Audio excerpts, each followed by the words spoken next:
start kuinama again. Or mtu anatumia pesa ashapiga sherehe isha. Yeah. So unaanza kuinama tena na una expect watu wakuhurumie. Unaona? That's one problem. Some Altman once said that the most powerful force in the world is a young person willing to go above and beyond to make something happen. And today we're interviewing one of those young people. She's a young lady and a young entrepreneur who's still in school, earning a living and making it work in her studies. Today we have with us Sharon Makena. Hi, how are you doing? Hi, I'm doing well. So we'd like a brief introduction of yourself and what you do. Okay, you've just introduced me. I'm Sharon Makena. You'll forgive me. My voice is a bit ish. Yeah, so I'm Sharon Makena. I'm a student first at the University of Nairobi, Kikuyu campus. I'm doing Bachelor of Education Arts. Yeah, that is Kiswahili and Religion. I'm also doing accounts, that is a professional course, CPA. That is Certified Professional Accountant. That's what I'm doing. I've just finished my CPA 1 last year. I'm looking forward to carry on with it. Besides it, I'm also doing a course in counseling psychology in an association under UON chapter, that is National Youth Guidance and Counseling Association. Then the last one, I'm a business lady. I am an entrepreneur. So basically I do not really beauty products, but we have a company that is called Shabri Perfumes and Products. So we do perfumes, we do jewelries, and also I forgot something. I'm also a content creator. Wow. Maybe you'll tag me and your video Shabri_official. So I also do interviews, I do inspirations, I do house vlogs, I do cooking vlogs. Yeah, basically that's what I do in my YouTube channel. Yeah, so that's me. So we have the company Shabri Perfumes. How did you start the company? Okay, I'm not the one who started it. My guy, my boyfriend, is the one who started it in the year 2021. So I was in school, but there's a time that the president, due to corona, closed all the schools, including the campuses and the colleges, the TVETs, all the institutions. Yes. So we went home and he started this business. So maybe he started in April. We started in April the year 2021. He started alone, but now he asked me to chip in. Yeah, that's so nice. Yeah, and that's how I chipped in, and actually became even. I think I'm more active than him. Yeah, I'm more active than him. I can say that, but it's been doing well. So how do you balance your studies, your relationship, and also your business? I think it's very easy. It's very easy because I think when it comes to campus studies, it's not like high school, because actually my course is not that demanding. But when I was doing my CPA, it was so much demanding. The business, my relationship, and my studies. But right now that I'm doing my main course, it's not that demanding because like I'm not reading too much. Like it's enough for me to handle.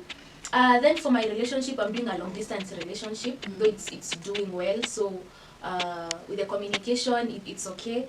The studies, I've said it's not that demanding, and the business part, it's not that I'm doing it like like I deliver perfumes out of orders. So maybe I don't have a specific place where I sell my perfumes or my jewelries, and so I usually do it online. Actually, I just post it and maybe someone orders and I deliver like that. And maybe my delivery days mostly weekends, or maybe if someone is in school or has delivered, so when I'm going to a class, after the class, that's when I deliver. So it's very easy by the way for me to balance even my social life now with my friends. It's very easy. So other than your boyfriend, who has been your major supporting system? My major supporting system, my dad is also a businessman. I remember the first time we started it, I think he has never thought that I could do business. Like I'm that one person who could not like ni mtu mwenye hungefikiria. People could not think that I could personally I could miss at first, si mambo na kutojiamini na pesa, but I've never thought I could do business. I think he was my first supporting system up to now. Then my parents also, because they are aware we are doing this business.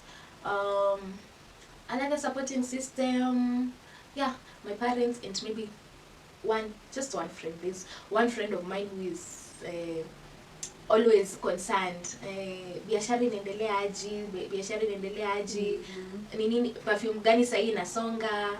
Yeah, we should all get ourselves such friends. Yeah, sure. They are very few and very rare. They are very rare. And then as a comrade, we all have this phrase ya tunainama siku hizi. Yeah.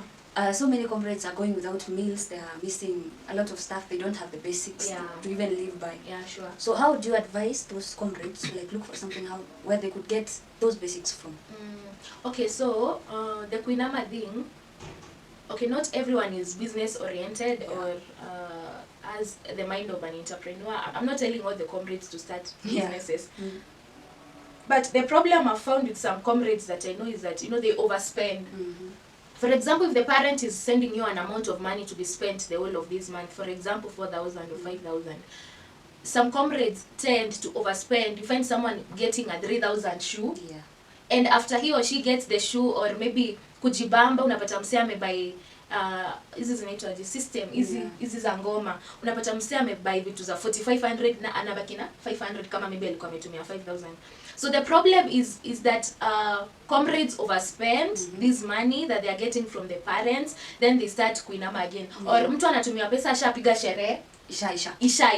So unaanza kuinama tena na una expect watu wakuhurumie. Unaona, that's one problem. I can't say that ile pocket money yenye unatumiwa it you now start a business. We are not the same. Not everyone has that mindset of doing business or business oriented. But it's upon now the comrades as to manage the finances that our parents are being able to support us, the other needs back at home. Sasa kama venye akuja kuwa kukinyesha, life has been hard back at ushago. Hakuna food na bado tuna demand from the parents, tunalia huku tunainama. So it's upon us first we manage the finances that the parents are sending to us. We take priority. You don't have to buy that 2,000 shilling dress. Whereas ukihesabu yako, by the 10 of the month utakuwa unainama. You can forgo some things by the way. You can forgo some things, ama you just save pole. Yeah. And you said you are a content creator, and also an entrepreneur, and also a student. So what advice would you give to young entrepreneurs? Young entrepreneurs is consistency. Personally, my boyfriend was my director, my photographer, my editor. So he's not around. So it has been hard for me, business, studies, shooting content. Okay, for the content I can shoot myself. But now when it comes to editing, it's become something else. Like I'm one person, mi sipendi kuedit. It's boring. It's boring to me kuedit my videos. Ushinda nimejisikiza, but for him it was very easy. So, what I can advise young entrepreneurs is maybe you be consistent. When it comes to content creation, you have to be consistent. You have to keep doing it. You have to keep doing it, making steps, no matter how small they are, no matter how few they are, consistent. Then you do your work with diligence. Just work with diligence. Then what else?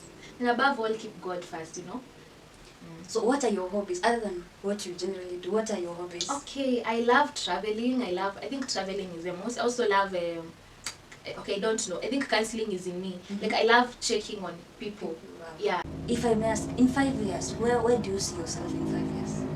In 5 years, we are in 2023, right? Yeah. So 5 years, that will be 2028. Okay, I'll be married by God's grace. To one man. Okay, I think I'll be having my firstborn. Yeah, I'll be having my firstborn. Yeah, actually yes. I'll be having my firstborn almost maybe 1 year old. We will have I'll be in job kwanza. Nitakuwa nimemaliza my masters. I will have done my masters. I'll be in job, God's willing, and maybe looking forward to do my PhD. Something else, when it comes to business, already we will have, okay, Yeah.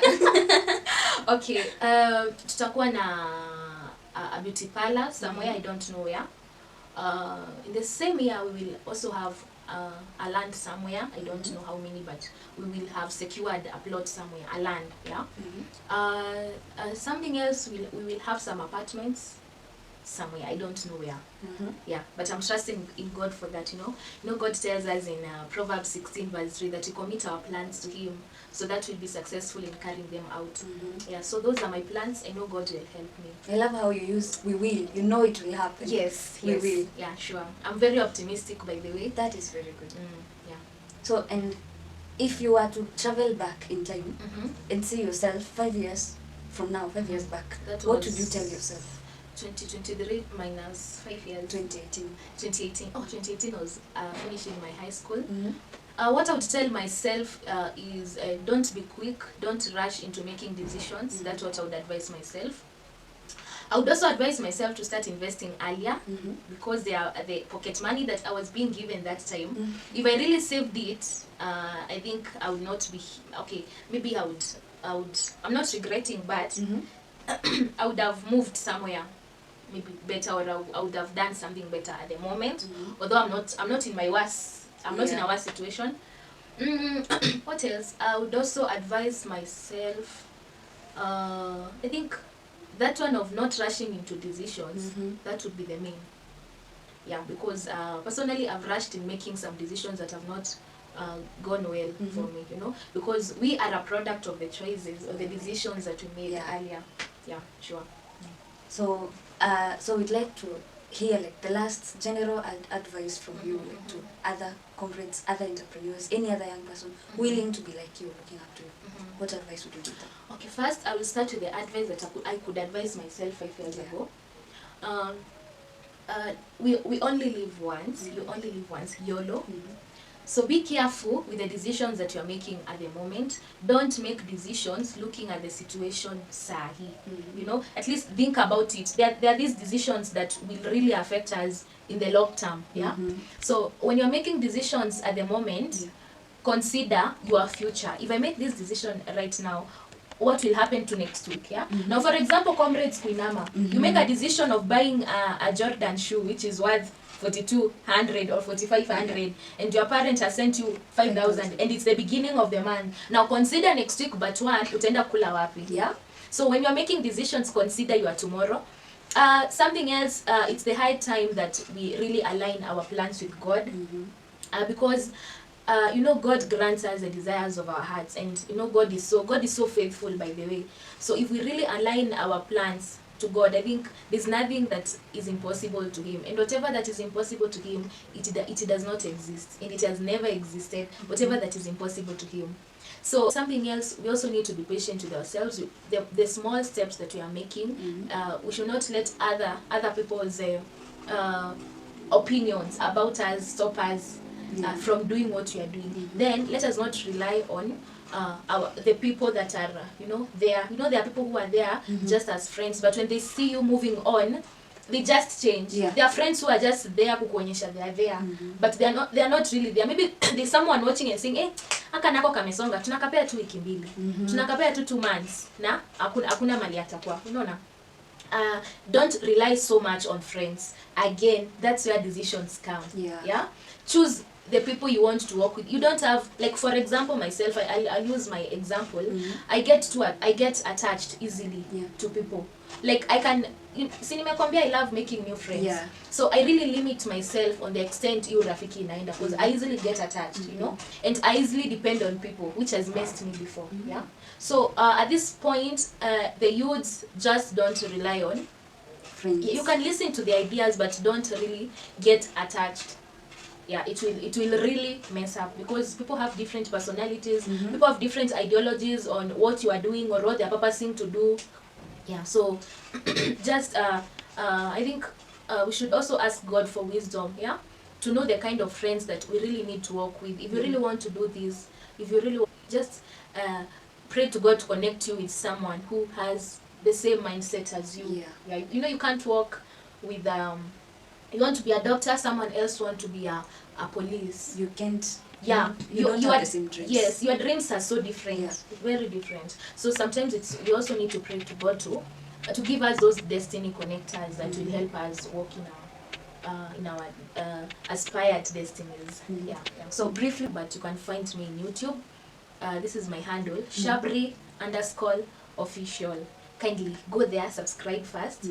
Then for perfumes delivery, I'm just going to give my number, then people can order from my number. So can I give it? Yeah, you may. Yeah, 0745 947787. 0745 947787. YouTube Shabri_official. Oh, TikTok Shaz_176. Shaz_176. So here are the products. So how much are the ear dots? The ear dots go for 50 bob only. 50 bob only. Hiyo nayo. Hiyo tu itikia. Hiyo nayo tukinunua leo hizi nama. Okay. And the emoji chains go for 150 shillings only. These ones. Maybe you can try one. Yeah, you can try one. I I might even leave the one. Yeah. Yeah. This is nice. Yeah. Then we also have some couple chains here. For those who love music. Wow. There's also this for love hearts, love bands. These ones. Then for the this is a bracelet in a car watch. So that has somehow we go. Then these are the ear dots. These ones. These ones. Okay, Apple. they are various ni mingi. Nimetu nimeleta samples. Then here we have the refill bottles. We have the 3 ml. Okay, 2 ml imeisha. We have the 4 ml and we have the 6 ml. So these two, the 4 ml and the 6 ml go for 50 bob. Chupa peke. Chupa peke ni 50 bob. But refill 1 ml at 25 bob. So for example, this one, the 4 ml, the perfume will go for 100 bob. Yeah. Plus the chupa 150. This one, the perfume only will go for 150. Yeah, because it is 6 ml. So 6 times 25, 150. Then 50 bob ya nini ya chupa. This is 3 ml. 3 times 25, 75. Then plus 30 bob ya chupa. It will go at 105. But nafanyanga wase na 100 bob. We also have a smaller one than this, 2 ml. So I have a 2 ml ndogo kuliko hii. So 2 ml is the perfume peke yake ni 50 bob plus 30 bob ya chupa. So generally 2 ml na 3 ml chupa, they go for 30 bob. These ones go for 50 bob. Yeah. Okay. Yes, perfumes kuna variety. There's variety of perfumes. Of course hizi za kurefill. Yes. And that's it. tunaweza lipa na mdogo Yeah, ukipiga hiyo number now we can talk. Yeah. You can talk because unaweza kuwa pia unataka kudeliveriwa mbali. There's also this chain. I sold it to our videographer here, to our director here, that is Jeff. Yeah, there's also those leather chains. And for the ladies, I also have these pendants. Easy chains refu zinafika hapa with very nice pendants. Yeah, that's it. So mambo na kulipa mdogo mdogo tunaongea. You DM me, then we'll talk. Okay. That is so nice. Otherwise, I think I feel that my prices are so affordable. They are Yeah. affordable. 50 bob was in just 150 bob. For comrade, actually, imagine I'm not even getting much from it. Look pretty na Yeah, sure. So affordable. Yeah, so that's it for today. Thank you. I have been Sophia, your host. And I have been Sharon Shabri. See you in the next Episode.